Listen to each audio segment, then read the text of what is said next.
start with the electric field strength between two parallel plates. दो parallel plates के दरमियान you have to calculate the electric field strength. Now you will ask sir ये दो parallel plates कहाँ से आ गई?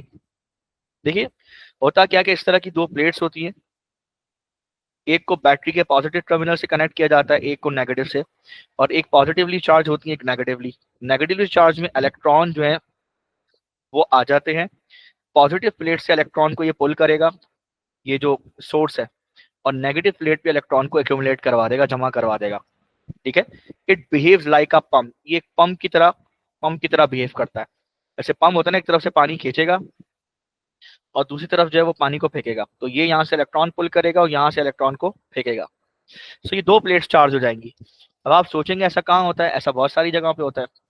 Capacitor की plates होती हैं दो पैरेलल, वहां पर ये सबसे ज्यादा होता है। इसके अलावा मिलीकन ने एक ऑयल टॉप एक्सपेरिमेंट किया था, जिससे उसने इलेक्ट्रॉन का चार्ज कैलकुलेट किया था। इसके अलावा इलेक्ट्रॉन फाइन बीम ट्यूब है, उसकी डिफरेंट शक्लें हैं। एक में पैरेलल प्लेट्स जो होती हैं उनके दरमियान जो है पैरेलल प्लेट्स जो होती हैं उनके दरमियान मैग्नेटिक फील्ड होती है, और कुछ जगहों पर इलेक्ट्रिक फील्ड होती है। तो जहाँ इलेक्ट्रिक फील्ड होती है वहां पर ये हम इस्तेमाल करते हैं। तो वहां पर इलेक्ट्रिक फील्ड निकालने के लिए हम ये फॉर्मूला इस्तेमाल नहीं कर सकते, electric field strength is equal to force per unit charge, नहीं कर सकते एक दफा। तो वहां पे करते क्या है, वहां पे इस फॉर्मूले को थोड़ा सा उसको रीडिफाइन करते हैं और रीअरेंज करते हैं। सो देखो electric field strength between two parallel plates की अगर बात की जाए, सो यहाँ सबसे इंपॉर्टेंट है कि इलेक्ट्रिक फील्ड स्ट्रेंथ, आपको पता है इलेक्ट्रिक फोर्स के लिए छोटा सा सबस्क्रिप्ट में ई लगाया हुआ है। So this is electric force per unit charge. Which one is this? Test charge. इसकी पिछली क्लासेस में इसकी मैं बात कर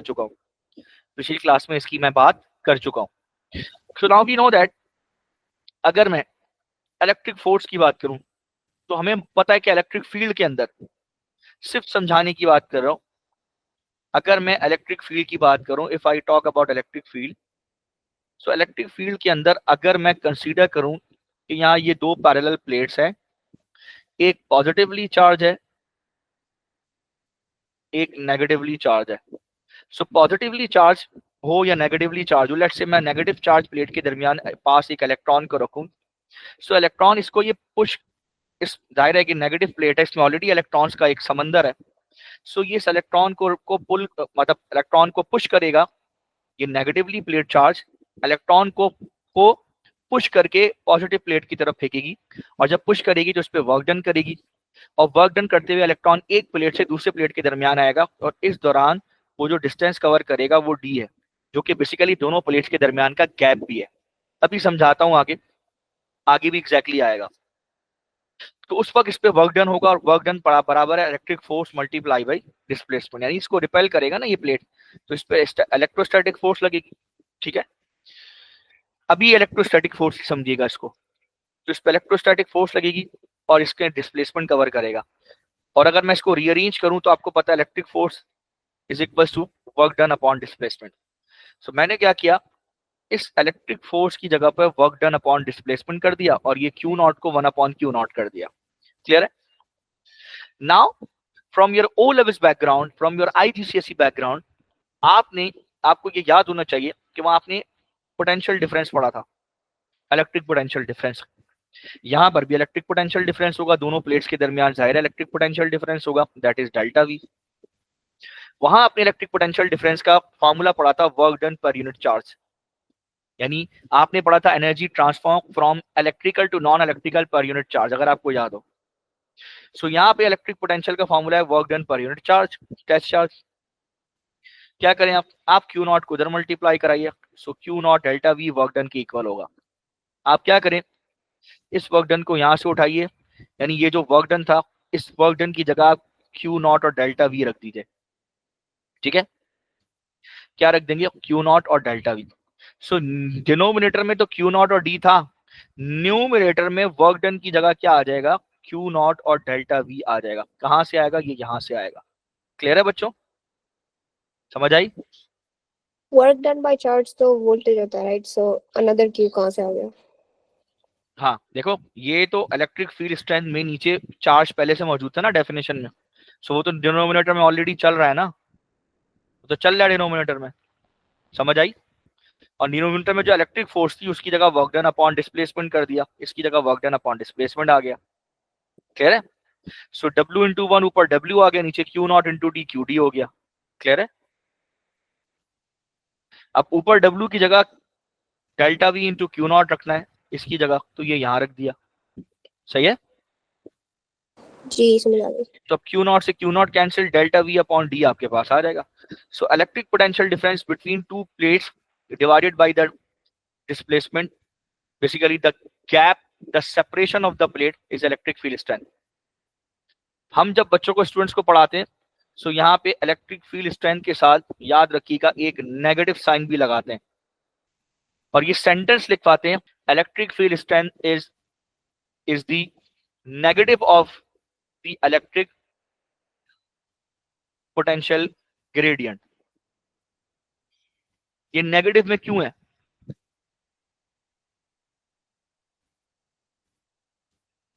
उसकी वजह ये कि इलेक्ट्रिक वर्क डन जो इस पे हो रहा है वो वर्क डन फोर्स ऐसे लग रही है, गौर से सुनिएगा, इलेक्ट्रिक फोर्स ऐसे लग रही है इलेक्ट्रॉन पे, इलेक्ट्रॉन यहां से यहां आ रहा है ना, लेकिन जो इलेक्ट्रिक फील्ड की डायरेक्शन होती है आपको पता है वो पॉजिटिव प्लेट से नेगेटिव प्लेट के दरमियान होती है नहीं होती? होती है नहीं होती? जो इलेक्ट्रिक फील्ड की डायरेक्शन होती है, मैं थोड़ा इधर बता देता हूं खुली जगह पे इसको। इधर देखिए, आपने यहां से इलेक्ट्रॉन को रखा, वो रिपेल करके लेफ्ट साइड पे जाएगा। सो इस पे जो इलेक्ट्रिक फोर्स लग रही है वो किस डायरेक्शन में लग रही है? लेफ्ट साइड पे लग रही है ना। लेकिन जो इलेक्ट्रिक फील्ड स्ट्रेंथ की जो डायरेक्शन है, इलेक्ट्रिक फील्ड आपकी जो लाइंस बनाते हैं वो लाइंस कैसे बनाते हैं? ऐसे ही बनाते हैं ना भाई।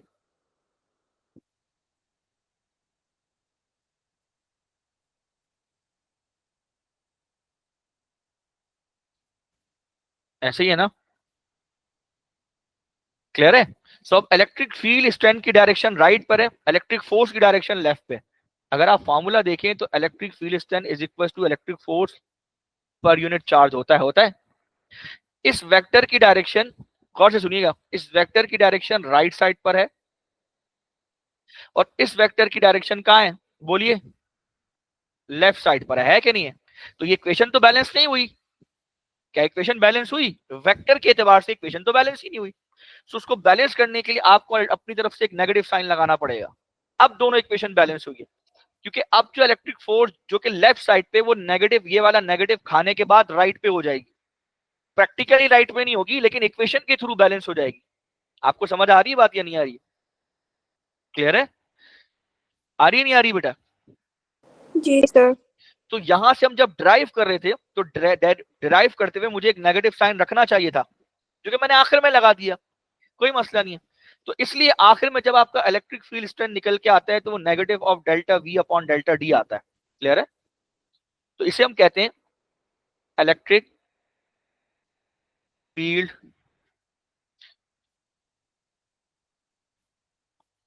Is the negative of the electric potential. इसको इलेक्ट्रिक पोटेंशियल कहते हैं, न्यूमरेटर को इलेक्ट्रिक पोटेंशियल।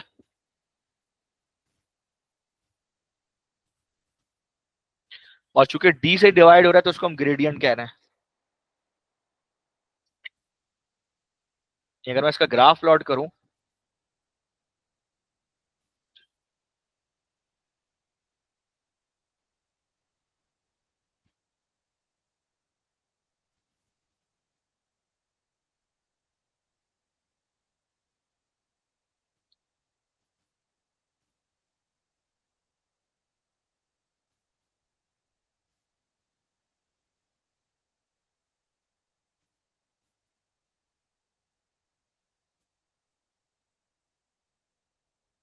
कुछ इस तरह से चलता है भाई, इसका ग्रेडियंट नेगेटिव होता है। समझ आई? तो ये negative negative electric potential gradient होता है। यानी अगर मैं इस ग्राफ का ग्रेडियंट निकालूं, कोई भी 2 पॉइंट लेके, ठीक है,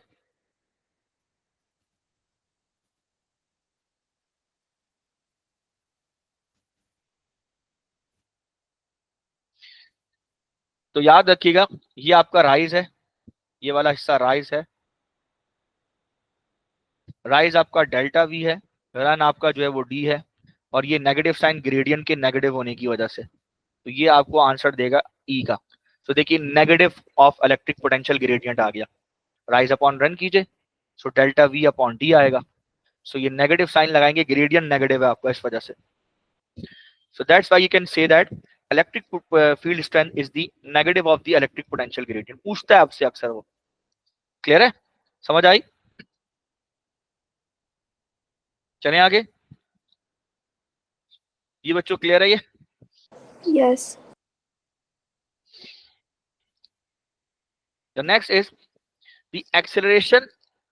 अब क्या है, यही इलेक्ट्रिक फील्ड स्ट्रेंथ है, यही दो प्लेट्स हैं। अब दो प्लेट्स के अंदर चार्ज पार्टिकल मूव करेगा।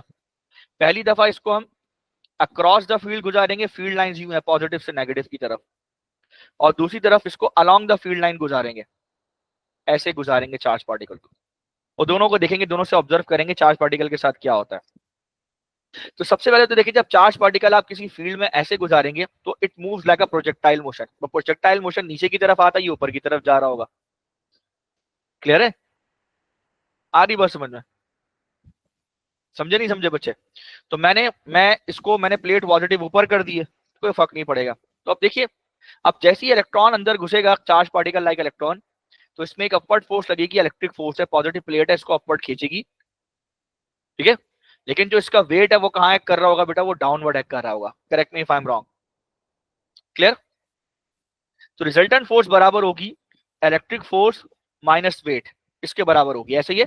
तो रिजल्टेंट फोर्स जो इस डायरेक्शन में होगी ना, ये देखो ना, इलेक्ट्रिक फोर्स ज्यादा है और वेट कम है उसका, तो रिजल्टेंट इन दोनों का डिफरेंस होगा। और रिजल्टेंट फोर्स आपको पता है किसके बराबर होती है? रिजल्टेंट फोर्स बराबर होती है मास टाइम्स एक्सेलरेशन के। सही है भाई? क्लियर है? ऐसे ही है, समझ आ गया सबको? अब एक प्रॉब्लम है, प्रॉब्लम ये कि मैं ये साबित करना चाह रहा हूं कि जो इसका वेट है वो वेट नेग्लिजिबल है, नजरअंदाज किए जाने वाला है, और वेट को हम इग्नोर भी कर सकते हैं इन कैलकुलेशंस के अंदर। अब सोचिए कैसे। देखिए, सपोज कीजिए कि जितनी हमारे पास normally electron fine beam tube है, जितना इस्तेमाल होता है अपैरेटस के लिए, या नाउ अडेज जितना हम एक्सपेरिमेंटल सेटअप्स में यूज करते हैं, वो तकरीबन 1000 वोल्ट्स पर मीटर होती है। 1000 से, मतलब यूं समझो कि 500 से 1000 वोल्ट्स पर मीटर के दरमियान हम यूज कर रहे होते हैं। ठीक है, ये इलेक्ट्रिक फील्ड स्ट्रेंथ है। अब आप सोचेंगे कि इलेक्ट्रिक फील्ड स्ट्रेंथ का जो यूनिट है वो वोल्ट्स पर मीटर में कहां से आ गया? तो देखिए, यहाँ आपने पढ़ा है इलेक्ट्रिक फील्ड स्ट्रेंथ, पढ़ा है ना? सो यहाँ यूनिट देखिए, ऊपर वोल्ट का, इसका पोटेंशियल डिफरेंस का यूनिट वोल्ट्स होगा, यहाँ पे डिस्प्लेसमेंट का मीटर होगा। सो इसका एक यूनिट वोल्ट्स पर मीटर भी है। सो टोटल कितना यूनिट होगा इलेक्ट्रिक फील्ड स्ट्रेंथ के? एक यूनिट जो है वो न्यूटन पर कूलम है, और एक यूनिट है वो वोल्ट्स पर मीटर है। क्लियर है? आ रही बात समझ में? तो दो यूनिट्स हैं। अब आप इसको देखिए, तो मैंने वो रियल वर्ल्ड एग्जाम्पल लिए, और वहां से मैंने इलेक्ट्रिक फील्ड स्ट्रेंथ की वैल्यू 1000 वोल्ट्स पर मीटर मैक्सिमम जो हम एक्सपेरिमेंटल सेटअप्स में इस्तेमाल कर रहे होते हैं वो उठा ली 1000 वोल्ट्स पर मीटर। ठीक है, इससे ज्यादा भी हो सकती है, 5000 तक भी इस्तेमाल कर सकते हैं, कोई मसला नहीं है। ठीक है, लेकिन 5000 वोल्ट्स पर मीटर तक इस्तेमाल ये नॉर्मल अपैरेटस के अंदर नहीं होता, जो हम एक्सपेरिमेंटल सेटअप के लिए अप्लाई कर रहे होते हैं। ठीक है, और अपने जैसे इलेक्ट्रॉन फाइन बीम ट्यूब हो गई उसके अंदर। ठीक है, तो या वो ट्यूब हो गई कि जहां इलेक्ट्रॉन को हम पैरेलल प्लेट्स के दरमियान इलेक्ट्रॉन को दौड़ाते हैं, उसको एक्सेलरेट करवाते हैं। सो वहां पर एक average value electric field strength की हम ले रहे हैं 1000 वोल्ट्स पर मीटर। ये वैल्यू डाल के दिखा रहा हूं। Charge of electron 1.6 into 10⁻⁻⁻⁻⁰ Coulomb's होता है। अब अगर यहां से मैं इन दोनों को मल्टीप्लाई करके इलेक्ट्रिक फोर्स निकालूं, तो वो हो जाएगा electric force is equal to Q not into E. अब आप सोचेंगे ये कहां से आया? तो भाई जैसे ग्रेविटेशनल फोर्स थी, जिसको आप वेट कहते हैं, वो होता है mg। इसी तरह इलेक्ट्रिक फोर्स, ये ग्रेविटेशनल फोर्स है, इसी तरह इलेक्ट्रिक फोर्स को आप क्या करेंगे, मास की जगह लेते हैं वहां पे चार्ज, टेस्ट चार्ज, और जी यानी ग्रेविटेशनल फील्ड स्ट्रेंथ की जगह आप लेते हैं इलेक्ट्रिक फील्ड स्ट्रेंथ। तो ये वही तो लिखा है मैंने। तो 1000 को 1.6 एक्सपोनेंट नेगेटिव से मल्टीप्लाई कीजिए, -19 से, ये -16 न्यूटन आता है। ये बहुत छोटी फोर्स है, बहुत छोटी फोर्स है, बहुत थोड़ी, लेकिन इलेक्ट्रॉन के लिए स्टिल बड़ी है। अब इलेक्ट्रॉन का मास निकालिए इलेक्ट्रॉन का मास निकालिए। अगर आप इलेक्ट्रॉन का मास निकालते हैं, ठीक है। अच्छा, अब एक बात सुनिए, मैं एक दफा पढ़ा रहा था तो एक स्टूडेंट ने मुझसे कहा कि सर आपने इलेक्ट्रिक फील्ड स्ट्रेंथ बहुत छोटी ली है, बहुत कम ली है। मैं कहता हूं बड़ी ले लो, ज्यादा ले लो। उसने कहा सर आप ले लीजिए 10,000 वोल्ट्स पर मीटर, यानी 10 किलो वोल्ट्स पर मीटर ले लीजिए, ये बहुत ज्यादा है। मैंने कहा ले लो। मैंने कहा अगर तुमने ये वैल्यू ली तो यहाँ पे जब 1000 की जगह 10,000 रखोगे तो ये पावर जो आखिर में -16 आ रही है, ये पावर -15 हो जाएगी और बड़ी वैल्यू आ जाएगी। तो ये तो मेरा फायदा है, नुकसान थोड़ी है, जो मैं तुम्हें समझाने लगा हूं अभी, सुनना अभी। तो मुझे कोई इतराज नहीं, जितनी बड़ी वैल्यू लोगे, मैंने तो कम से कम वैल्यू ली है यहाँ पे, फॉर द सेफ साइड, ठीक है, एवरेज या बहुत कम वैल्यू ली है। अच्छा, दूसरा मास ऑफ इलेक्ट्रॉन वो होता है 9.11 एक्सपोनेंट -31 किलोग्राम। यहां से इलेक्ट्रॉन का वेट निकालो तो mg है, तो 9.11 एक्सपोनेंट -31 इंटू 9.81, सॉल्व करो 8.93 एक्सपोनेंट -13 न्यूटन। बहुत छोटी फोर्स है। अब जरा देखो रिजल्टेंट फोर्स निकालो तो इलेक्ट्रॉन की फोर्स, जो इलेक्ट्रिक फोर्स है जो इलेक्ट्रॉन पे लग रही है, वो 1.6 एक्सपोनेंट -16 है। जो वेट है वो 8.93 एक्सपोनेंट -30 है। ये देखो, ये पावर -16, ये पावर -30, इसके कंपैरिजन में ये तो किसी काम का ही नहीं है, नेग्लिजिबल है। ये पावर -30 है, ये पावर -16 बड़ी वैल्यू है। इसलिए मैं इस वेट को यहां पर 0 कंसीडर कर सकता हूं या इग्नोर कर सकता हूं, नेग्लेक्ट कर सकता हूं। आ रही बात समझ में? इसीलिए याद रखना, जब जब इलेक्ट्रॉन जैसा कोई चार्ज पार्टिकल इलेक्ट्रिक फील्ड में घुसता है तो उसके वेट को हम क्या कर रहे होते हैं, इग्नोर कर रहे होते हैं रिजल्टेंट फोर्स में। उसको हम सिर्फ इलेक्ट्रिक फोर्स को रिजल्टेंट फोर्स काउंट करते हैं, सिर्फ एक ही फोर्स को रिजल्टेंट फोर्स काउंट करते हैं। Are you getting my point? Clear है? जी सर। सो इस केस के अंदर मैंने लिखा है there is no impact on the answer whether the weight of the charge particle और इलेक्ट्रॉन इज एडेड और सब्ट्रैक्टेड। आप चाहे इसमें इलेक्ट्रॉन को के मास को ऐड करें, उसके वेट को ऐड करें, चाहे सब्ट्रैक्ट करें, रिजल्टेंट जो 1.6 एक्सपोनेंट -16 इस पे कोई फर्क नहीं पड़ने वाला। ठीक है, इसलिए रिजल्टेंट फोर्स किसके बराबर है? Electric force minus 0। 0 क्या है? वेट को मैंने 0 कर दिया। सो अब देखिए रिजल्टेंट फोर्स बराबर है एमए के, और इलेक्ट्रिक फोर्स का क्या फॉर्मूला था? देखिए इलेक्ट्रिक फोर्स का फॉर्मूला इधर देख लीजिए, इधर से मैं आपको निकाल के दिखाता हूं। अब आप देखिए आपने क्या पढ़ा था मैं बताता हूं। आपने इलेक्ट्रिक फील्ड स्ट्रेंथ पढ़ा था, क्या पढ़ा था? Electric force per unit test charge. और दूसरा फॉर्मूला आपने क्या पढ़ा था? Potential difference per unit displacement. यही पढ़ा था ना, डेल्टा वी अपॉन डी, यही पढ़ा था ना। दोनों को जरा रीअरेंज कीजिए, इलेक्ट्रिक फोर्स को एक तरफ कीजिए। Electric force is equal to Q not into delta V upon D, यही आएगा इलेक्ट्रिक फोर्स। अब आप इस वैल्यू को उठाइए, और इस वैल्यू को उठाने के बाद यहां से इस इलेक्ट्रिक फोर्स को आपने जो निकाला है इसकी जगह पे रख दीजिए। तो देखिए रिजल्टेंट फोर्स जो है वो एम ए की इक्वल है, और इलेक्ट्रिक फोर्स बराबर होगी delta V Q naught upon D के। ये इधर से आ गया, ठीक है। सो फॉर्मूला क्या हुआ? Mass times acceleration is equal to delta V Q naught upon T, ठीक है। और अगर एक्सेलरेशन निकालनी है आपने, ठीक है, या मास निकालना है, तो बाकी दूसरी क्वांटिटी को यहाँ भेज दीजिए। So delta V Q naught upon M G, ठीक है, क्लियर है। और ये एक्सेलरेशन अक्सर वो निकालने के लिए आपसे कहता है, ये एक्सेलरेशन कौन सी एक्सेलरेशन है? ये वो एक्सेलरेशन है कि जब इलेक्ट्रॉन जस्ट लाइक प्रोजेक्टाइल यहां से यहां मूव करेगा, तो जाहिर है कि जब इलेक्ट्रॉन ऐसे पाथ में जाएगा, जैसे अगर आपको याद हो आपने प्रोजेक्टाइल पढ़ा था, तो प्रोजेक्टाइल का यूं पाथ था। तो प्रोजेक्टाइल की दो वेलोसिटी होती थी, एक हॉरिजॉन्टल एक वर्टिकल, एक यू एक्स होती थी, एक यू वाई होती थी, याद करो। तो इसी तरह इसकी एक्सेलरेशन भी दो होती थी, एक इसकी हॉरिजॉन्टल एक्सेलरेशन जो कि हमेशा 0 होती थी, और एक इसकी वर्टिकल एक्सेलरेशन, जैसे जैसे ऊपर जाता था तो इसकी एक्सेलरेशन जो थी वो वर्टिकल जो थी, आपको याद करो, नेगेटिव का 9.81 मीटर पर सेकंड स्क्वायर होती थी, याद करो, जो आप प्रोजेक्टाइल में पढ़ते थे, ठीक है। हॉरिजॉन्टल एक्सेलरेशन 0 होती थी और वर्टिकल 9.81 होती थी माइनस, क्लियर है। अब यहाँ पर क्या है, यहाँ पे जब ये प्रोजेक्टाइल अंदर जाएगा, अंदर की तरफ जाएगा, तो इसकी हॉरिजॉन्टल एक्सेलरेशन तो जीरो होगी क्योंकि कांस्टेंट स्पीड से जा रहा होगा, जैसे ना इसकी भी हॉरिजॉन्टल एक्सेलरेशन जीरो होगी।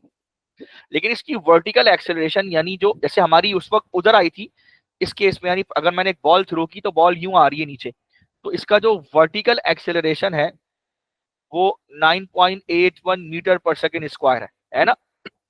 सो वो वर्टिकल एक्सेलरेशन होती थी, ठीक है। इसी तरह इसकी भी ऐसे जाते हुए जो इसकी वर्टिकल एक्सेलरेशन है, जो इसकी वर्टिकल एक्सेलरेशन है, वो वर्टिकल एक्सेलरेशन निकालने का ये फॉर्मूला है, ठीक है। So A is equal to delta V Q naught upon M T. समझ आया?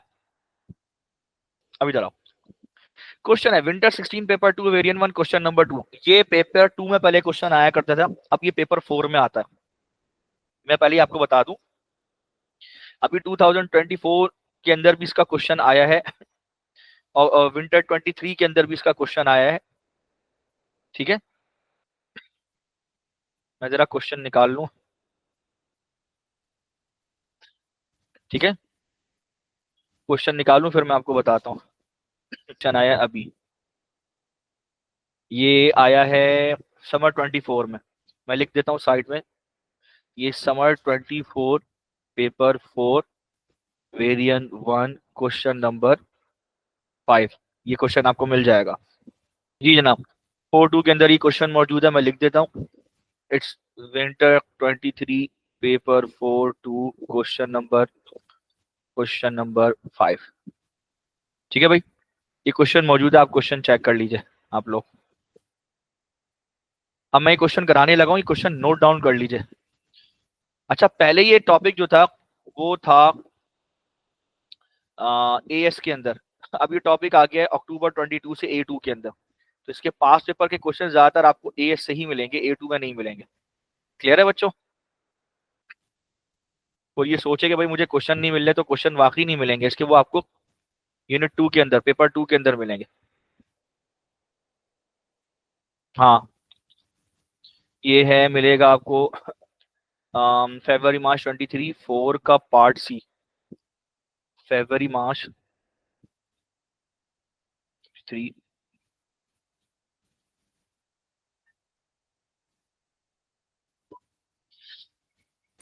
ये लिख लीजिए भाई,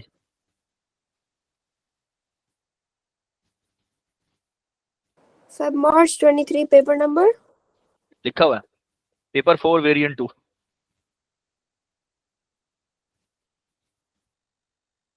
ठीक है। अब आ जाइए इधर, अब क्वेश्चन देखिए, कह रहा है डिफाइन इलेक्ट्रिक फील्ड स्ट्रेंथ, क्या बताया था? नेगेटिव ऑफ, या सेंटेंस में लिख दें, negative of electric potential gradient. Clear है? It's called electric field strength. A potential difference of 2.5 kilo volt. अभी इसने बहुत बड़ी वैल्यू बता दी है, और बहुत बड़ी वैल्यू का मतलब है और रिजल्ट का छोटा आना, तो बहरहाल, so a potential difference of 2.5 kilo volt is applied across a pair of horizontal metal plates in a vacuum, ठीक है। यहाँ उसने दे दिया कि ये सेंटर से इधर भी 2 सेंटीमीटर है, ऊपर भी 2 सेंटीमीटर है। Each plate has a length of 5.9 centimetre. The separation of the plate is 4.0 centimetre. ये जो टोटल सेपरेशन है ये डी है, ठीक है। एज्यूम, अच्छा फील्ड जो है वो यूनिफॉर्म है between the plates. Assume that field does not extend beyond edges. Field ऐसे नहीं जा रही, एज्यूम कीजिए, जबकि होती है, आपको पता है। An electron enters the field at a point A with a horizontal velocity of 3.7 exponent 7 metre per second. ये जो वेलोसिटी है ये उसकी u कह दीजिए या ux कह दीजिए, दोनों एक ही बात है। इनिशियल वेलोसिटी का horizontal component. The electron leaves the field at point B. Calculate the time taken for the electron to move from A to B. A से लेकर B तक इलेक्ट्रॉन मूव करेगा, उसका टाइम बताइए। सो आपको पता है इलेक्ट्रॉन हॉरिजॉन्टल जा रहा है तो S is equal two electron की वेलोसिटी मल्टीप्लाई बाई टाइम। तो चूंकि इलेक्ट्रॉन हॉरिजॉन्टल जा रहा है तो यहाँ u के साथ x लगा दीजिए, डिस्टेंस भी x लगा दीजिए। ये डिस्टेंस जो है वो ये x है, और ये जो वेलोसिटी इलेक्ट्रॉन की वो ये रही। तो अब आप यहां से टाइम निकालना है, सो टाइम एक तरफ कर दीजिए, टाइम इज इक्वल टू क्या हो जाएगा, s अपॉन u। ठीक है, so time time is equal to कितना होगा, टाइम इज इक्वल टू कितना होगा, डिस्टेंस कितना है 5.9 एक्सपोनेंट -2 मीटर्स में, और नीचे वेलोसिटी कितनी है 3.7 एक्सपोनेंट 7 मीटर पर सेकेंड। जी क्या आंसर आ रहा है बच्चों? 1.6 times 10 power -9. 1.6 टाइम 10⁻⁻9 सेकेंड, यानी 1.6 एक्सपोनेंट -9 यानी nano second, 1.6 nano second. Calculate the magnitude of electric field strength, electric field strength की वैल्यू कैलकुलेट करें। तो इलेक्ट्रिक फील्ड स्ट्रेंथ इसके बराबर होगा भाई delta V upon D. So 2.5 exponent 3 divided by D separation कितनी है 4 एक्सपोनेंट -2। जी बताइए आंसर। 62,500. 62,500 न्यूटन पर कूलम, 3 वोल्ट्स पर मीटर कर लीजिए, या न्यूटन पर कूलम में दे दीजिए, मर्जी है। Show that the acceleration of the electron in the field is this. अब इलेक्ट्रॉन की ये वैल्यू प्रूफ करनी है, तो मैंने पहले ही फॉर्मूला निकाल दिया है, क्या delta V Q0 upon M D, बस रख दो। क्या है फॉर्मूला, चाहो तो निकाल बना लो formula. So A is equal to delta V Q0 upon M d. So A is equal to delta V 2.5 exponent 3 1.6 exponent -19 mass 9.11 exponent -31, d कितना है 4 एक्सपोनेंट -2। बताइए एक्सटेंशन कितनी है, तकरीबन 1.09 इंटू 10⁻², 4 6 8 10 12 14 16 पावर 16 आ रही है। सो ये 1.1 ही हो जाएगा 2 SF में into 10⁻16 metre per second square.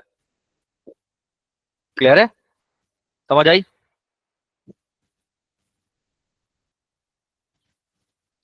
Ji sir. Use the expression given in 3 and your answer to determine the vertical distance y। वो कह रहा है वर्टिकल डिस्टेंस y जो है ना वो कैलकुलेट करो, ये यहां तक कितना नीचे आया ये कैलकुलेट करो। अच्छा भाई, आप कैलकुलेट करें कि हाइट कितनी है, इसको छोड़ दीजिए, इसकी बात नहीं करते, इस हाइट को निकालते हैं y को। तो आपको पता है कि y बेसिकली h, आप फार्मूला आप लगाएं, s is equal to half क्या है, s is equal to ut plus half AT²। लेकिन इस फॉर्मूले में हर चीज वर्टिकल होनी चाहिए, वेलोसिटी भी वर्टिकल, एक्सीलरेशन भी वर्टिकल, सब वर्टिकल लगाइए। ठीक है, इस फॉर्मूले में सब वर्टिकल लगाइए। अब वर्टिकल हाइट कहां से मेजर होगी, वर्टिकल हाइट मेजर होगी भाई ये ओरिजिन से, मतलब ये हॉरिजॉन्टल एक्सिस से, हॉरिजॉन्टल एक्सिस से ये भाई कितना ऊपर जा रहा है, ये हॉरिजॉन्टल एक्सिस से ये भाई कितना ऊपर जा रहा है, ये हाइट।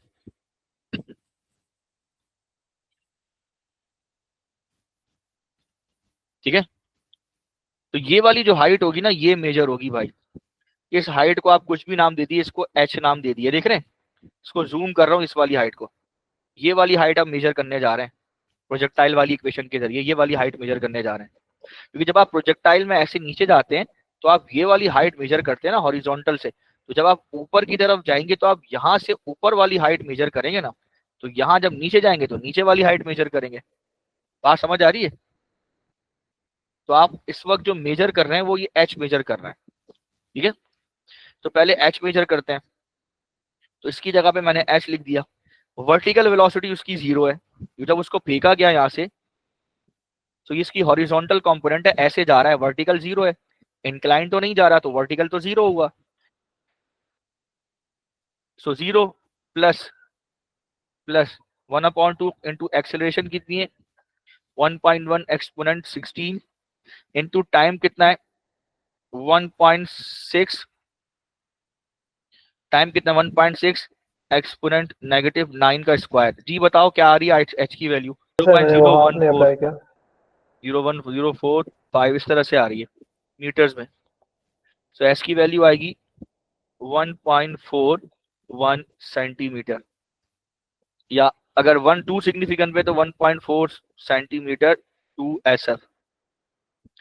अब ये H आ गया, ये H आ गया। अब तुम्हें निकालना है Y।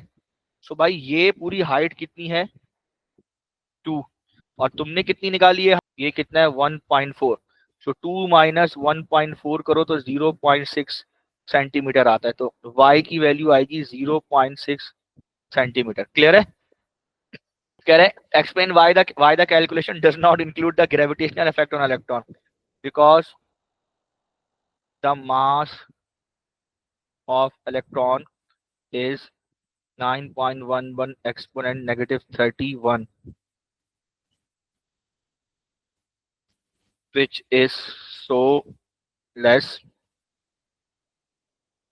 therefore creates no effect on resultant force. Clear है?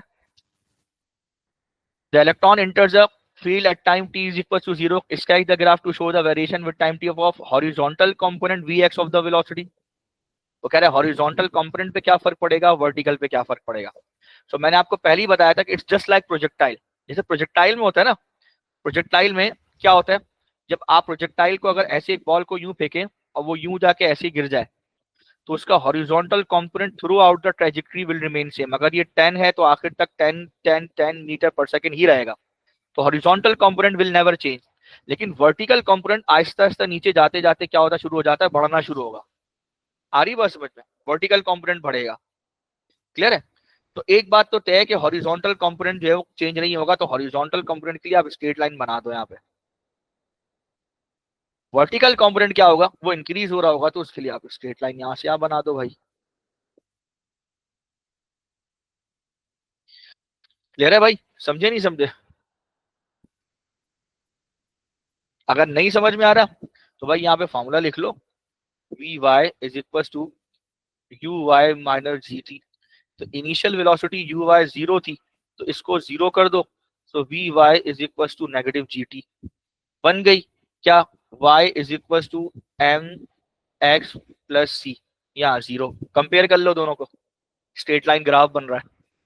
y एक्सिस पे Vy है, x एक्सिस पे टाइम है, ग्रेडियंट आपको g की वैल्यू देगा।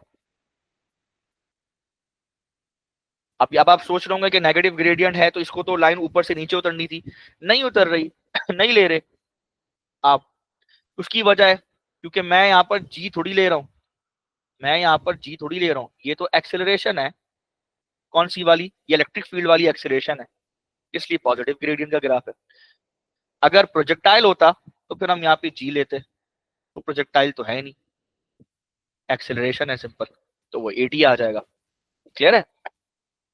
मतलब वो ग्रेविटेशनल फील्ड वाला प्रोजेक्टाइल नहीं है। ये क्वेश्चन नोट कर लीजिएगा प्लीज। अब सुनिए, देखिए अब ये दो पैरेलल प्लेट्स हैं, इसमें जो चार्ज पार्टिकल है वो मूव कर रहा है, ठीक है, अलोंग द फील्ड लाइन, यानी फील्ड लाइंस आपकी यूं है, यूं जा रही है फील्ड लाइंस। इलेक्ट्रिक फील्ड की जो स्ट्रेंथ की डायरेक्शन है वो पॉजिटिव टू नेगेटिव है प्लेट्स, पैरेलल प्लेट्स के अंदर पॉजिटिव प्लेट से नेगेटिव प्लेट के दरमियान है। अब सोचिए अगर मैं इसमें एक पॉजिटिव चार्ज पार्टिकल रख दूं तो ये पॉजिटिव चार्ज पार्टिकल ये पॉजिटिव प्लेट्स को रिपेल करेगी और इस पे वर्क डन करेगी और नेगेटिव की तरफ फेंकेगी इसे। सिमिलरली अब ये पॉजिटिव चार्ज पार्टिकल क्या हो सकता है, कोई प्रोटॉन हो सकता है, सिमिलरली कोई अल्फा पार्टिकल भी हो सकता है जिसको ये रिपेल कर रहा हो और नेगेटिव प्लेट की तरफ रिपल्जन हो रही हो, मतलब उस तरफ अट्रैक्शन हो रही हो और यहां से रिपल्जन हो रही हो। अब वो सवाल क्या करेगा एग्जामिनर, सुनिएगा, और सवाल करने से पहले समझिएगा प्रोटॉन का जो चार्ज है, वो हम +1 लेते हैं, और इसका जो एटॉमिक मास है बेसिकली प्रोटॉन के लिए हम +1 U लेते हैं, 1 एटॉमिक मास यूनिट लेते हैं या 1 U बोलते हैं।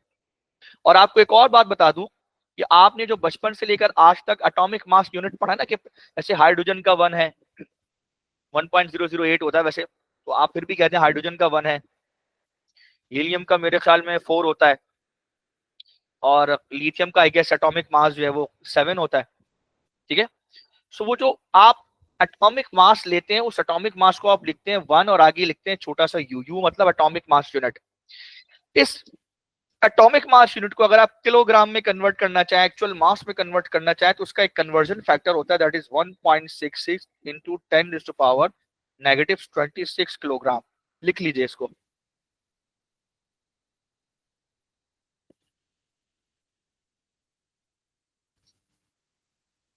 -27 होता है guess. So 1 atomic mass unit is equal to 1.66 into 10⁻⁻27 kilogram के इक्वल होता है। सही है, ठीक है। ये कन्वर्जन फैक्टर है। जितने भी एटॉमिक मास है, लिथियम का 7 है तो 7 मल्टीप्लाई बाई 1.66 कर दीजिए। कार्बन का 12 है तो 12 मल्टीप्लाई बाई 1.66 कर दीजिए। तो उस कार्बन के एक एटम का जो मास है वो किलोग्राम में आ जाएगा। एक एटम का मास, पूरे मोल की बात नहीं हो रही, एक एटम की बात हो रही है। इसी सिमिलरली अगर नाइट्रोजन का 14 है तो नाइट्रोजन के 14 नाइट्रोजन 14 के एक एटम का मास जो है वो आपने निकालना है, तो 14 मल्टीप्लाई बाय 1.66 कीजिए, एक्सपोनेंट -27 कीजिए, किलोग्राम में मास आ जाएगा। नाइट्रोजन के एक एटम का मास, उसका एटॉमिक मास को मल्टीप्लाई करना है 1.66 है, ठीक है। अब ये अल्फा है। अल्फा क्या होता है? बेसिकली हीलियम का न्यूक्लियस होता है। इसमें दो प्रोटॉन और दो प्रोटॉन होते हैं बेसिकली, और 2 न्यूट्रॉन होते हैं। तो इसका एटॉमिक मास 4 होता है, और इस पे जो चार्ज होता है वो +2 का होता है हीलियम पे। वो पूछता है calculate the ratio of the electric forces acting on them, ठीक है। सो दोनों पे जो इलेक्ट्रिक फोर्स लग रही है उसका रेशियो बताओ। एक कह रहा है इलेक्ट्रिक फोर्स ऑन प्रोटॉन और एक कह रहा है इलेक्ट्रिक फोर्स और अल्फा। सो देखो इलेक्ट्रिक फोर्स का फॉर्मूला क्या होगा अगर मैं दोनों का रेशियो निकालूं, ठीक है। सो इलेक्ट्रिक फोर्स का फॉर्मूला क्या होगा? इलेक्ट्रिक फोर्स बराबर है, आपको पता है ना इलेक्ट्रिक फोर्स का क्या फॉर्मूला होता है? Electric force is equal to Q into electric field strength. Q क्या है? Test charge. सिमिलरली यहाँ पे अल्फा के लिए चार्ज ऑफ प्रोटॉन के लिए चार्ज ऑफ प्रोटॉन आएगा। अगर मैं ऊपर प्रोटॉन रखता हूँ, क्योंकि उसने रेशियो पूछा है दोनों का, calculate the ratio of electric forces acting on them. So proton को ऊपर रखा है, अल्फा को नीचे रखा है, दोनों का रेशियो निकालना है। सो प्रोटॉन के लिए क्या होगा? Charge of proton multiply by electric field, जो इलेक्ट्रिक फील्ड स्ट्रेंथ है जिसमें इसको रखा हुआ है ई की वैल्यू, ठीक है। और फिर अल्फा का charge multiply by electric field strength. तो चूंकि दोनों एक ही इलेक्ट्रिक फील्ड स्ट्रेंथ के अंदर है, तो देखो ई तो दोनों के लिए सेम होगा, दोनों को कैंसिल कर दो। दोनों के चार्जेस यानी प्रोटॉन का चार्ज ऊपर रखो, अल्फा का चार्ज नीचे रखो। प्रोटॉन का चार्ज है वो +1 होता है, अल्फा का चार्ज +2 होता है। यानी इधर +1 रखो, इधर +2 रखो, दोनों को कैंसिल करो, यानी P से P कैंसिल करो तो जाहिर है 1/2 आएगा। तो दोनों में फोर्सेस लग रही है इलेक्ट्रिक फोर्स, उसका रेशियो 1/2 है। यानी प्रोटॉन पे जितनी फोर्स लग रही होगी, ठीक है, अल्फा पे उसकी डबल फोर्स लग रही होगी, ट्वाइस लग रही होगी। क्लियर है? सिमिलरली अगर दोनों की एक्सेलरेशंस का रेशियो निकालना है, if you want to calculate the acceleration, I mean if you want to calculate the ratio of their acceleration, तो उसका भी तरीका है। तो acceleration on proton upon acceleration on alpha, ये निकालना है। सो एक्सेलरेशन कैसे निकालेंगे? आपको पता है फोर्सेस का रेशियो आ गया और यही रिजल्टेंट फोर्स है। सो आपको पता है F इज इक्वल टू क्या होता है? ma होता है। सो मैंने क्या किया, मैंने ऊपर भी मास इंटू एक्सेलरेशन कर दिया, नीचे भी मास इंटू एक्सेलरेशन कर दिया। ऊपर जो था एफ पी, वहां पर proton, mass of proton, acceleration of proton, नीचे mass of alpha, acceleration of alpha.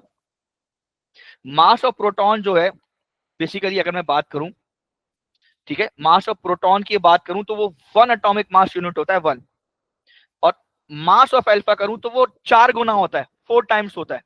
Alpha क्या है? बेसिकली 2 और 4, ये हीलियम का न्यूक्लियस है 2 और 4, तो एटॉमिक मास कितना होता है? 4 यूनिट होता है। तो नीचे मैंने 4 लिखा है यहाँ पे। और ये एक्सेलरेशन ऑफ प्रोटॉन और एक्सेलरेशन ऑफ अल्फा, इन दोनों को मैंने साइड में ही लिखा है। और बराबर में ये जो 1/2 है ये एज इट इज यहाँ पे चल रहा है। क्लियर है? अब यहां से अगले स्टेप में क्या किया?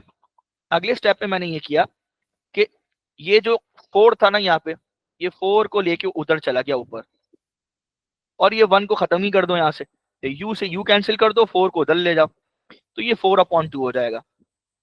सही है? सो ये कैंसिल करो, 2 1 2, 2 2 4, तो 2:1, यानी एक्सेलरेशन ऑफ प्रोटॉन ज्यादा होगी as compare to acceleration of alpha. Alpha slow, acceleration of alpha particle slow कम होगी बनिस्बत एक्सेलरेशन ऑफ प्रोटॉन। क्लियर है?